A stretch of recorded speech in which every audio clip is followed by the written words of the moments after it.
তুমি না আমার মারতে গেলে, তুমি না আমার সামনে এসো, সামনে এসো তুমি দুলা ভাই।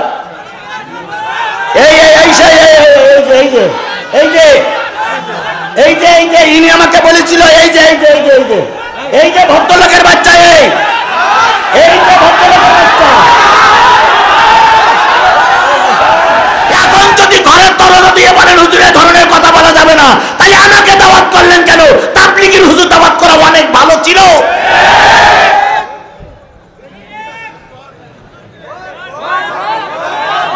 ওরে ভাই, আমি বললিও বলবো, না বললিও বলবো। গোটা বেলকুচি থানার পুলিশ আমাকে ব্যারিকেড দিয়ে আমার জবান বন্ধ করতে পারেনি, আর আজকে আপনারা আমার জবান বন্ধ করতে পারবেন না। আমার গতিতে আমি চলবই চলবই চলবো।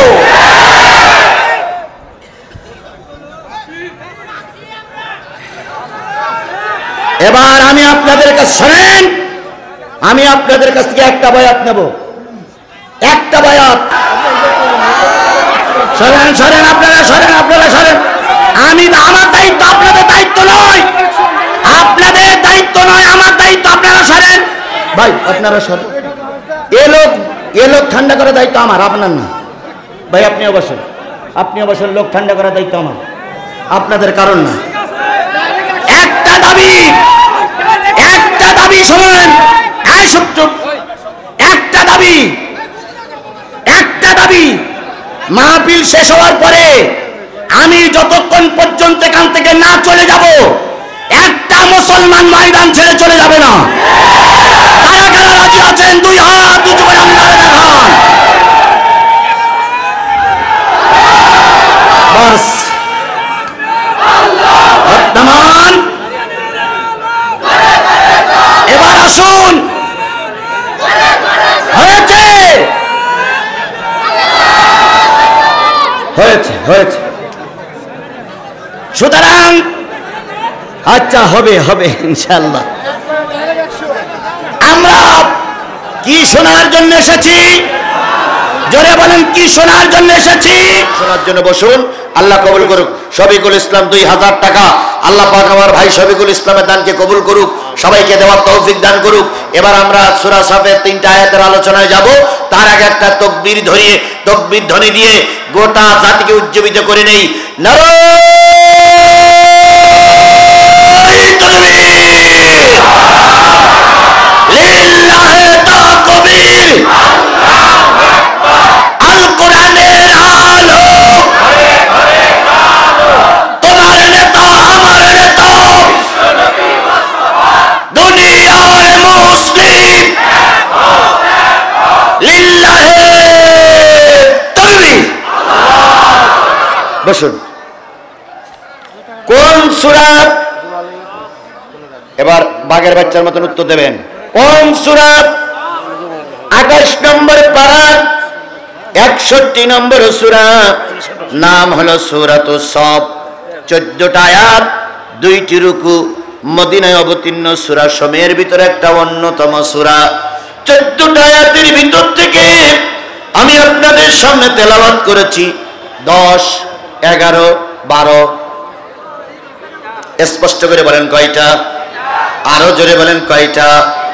এই 3টা আয়াত যখন নাজিল হলো, আল্লাহর নবী তখন মদিনার প্রেসিডেন্ট। একটু জোরে বলা যাবে না সুবহানাল্লাহ? আর একটু জোরে বলেন সুবহানাল্লাহ। নবী মদিনার প্রেসিডেন্ট, কাজটা কি ঠিক? নবী মদিনার প্রেসিডেন্ট, কাজটা কি ঠিক? ভালো করে বলেন, নবী মদিনার প্রেসিডেন্ট, কাজটা কি ঠিক? আমার মতে মনে হয় ঠিক না। যদি বলেন কেন? নবী হবে পীর মুরিদির লোক, নবী হবে মসজিদের খাদেম, নবী ঝাড়ফুঁক করবে, তাবিজ কবজ লিখবে। নবী আবার রাজনীতি করাটা কি ঠিক? কথা বলেন। তাহলে নবী রাজনীতি করা যদি ঠিক হয়, এখন নবীর উত্তরসূরিরা রাজনীতি করলে তোমরা ভুরুই কুচকে কেন করো? তোমরা কেন বিরোধিতা করো? তাহলে কি তোমরা আব্দুল্লাহ ইবনে উবাইয়ের লোক? আলেমরা রাজনীতি করবে, এটাকে কোরআন হাদিস দ্বারা সহি দল সহি প্রমাণিত হয়, তাহলে অবশ্যই আলেমরাই এ সমাজে রাজনীতি করবে। আল্লাহ আলেমদের রাজনীতি কবুল করুক, সকলে বলুন আমিন। আমার মুফতি সাহেব কথা বলতেছিলেন, আজকে আমাদের কারণেই ওই এরা হিন্দুরা মাথা উঁচু করেছে, তবে এদেরকে হিন্দু বলা যাবে না, এদের আর একটা নাম আছে ইসকন। ইসকন মানে হিন্দু না, ইসকন মানে কিন্তু হিন্দু না। ইসকন বলে হিন্দুদের উপরে কোনো অত্যাচার করা যাবে না। আজকে ইসকনেরা মাথা উঁচু করেছে, ইসকনেরা মাথা উঁচু করেছে শুধু আমাদের দুর্বলতার কারণে। 18 কোটি মুসলমান, 17 কোটি মুসলমান কওমি আলিয়া, খারিজি, তাবলিগ, চরমনাই, হেফাজত, বিএনপি, জামাত সবাই যদি এক প্ল্যাটফর্মে থাকতে পারতাম, আল্লাহর কসম দেশ নিয়ে সিনেমিনি কেউ খেলতে পারত না। আমাদের কারণেই একদল লোক দেশ নিয়ে সিনেমিনি খেলতেছে, কথা বলেন। কখনো হচ্ছে কৃষক লীগ, কখনো হচ্ছে তাঁতি লীগ, কখনো হচ্ছে আনসার লীগ, এই কথা বলেন, কথা বলেন, কথা বলেন। কখনো হচ্ছে ভ্যান লীগ, বিভিন্ন লীগের নাম ধরে ওরা ময়দানে নামতেছে। আমরা সবাই দেখতেছি, বিএনপি জামাতের ভাইরাও দেখতেছে, আমরাও দেখতেছি। আমরা একটু ধৈর্য ধরতেছি। এর মানে এই নয় যে তোমরা যা করবা তাই মেনে নেওয়া হবে। ইতিমধ্যে কয়েকটা কুলওয়ারা বের করে দেশটা অশান্তি সৃষ্টি করতে চেয়েছিল, জাতি সচেতন জাতি শক্তভাবে মোকাবেলা করেছে, কথা বলে ঠিক না ঠিক? আমরা আগামীতে ঐক্য থাকবো, কোন অবস্থায় ওদেরকে আর আসতে দেওয়া হবে না। গেছাও গেছাও পালিয়ে গেছাও, এখন আবার ওখান পড়ে কোন কোন করতে চাও কেন? আমরা কি তোমার পালাই যেতে বলিলাম? তোমরা তো প্রায় বলতে খেলা হবে, আমরা মনে করি ওটা খেলা করি, তো তোমরা পালাই দিলে কেন? ওরা সারা জীবন বলেছে না খেলা হবে, তা আমরা একটু খেলা করবো বলে আসলাম, আর অমনি পালাই চলে গেল। আসো না খেলা করি। ওরা পালাই যাক এটাকে আমরা চেয়েছিলাম?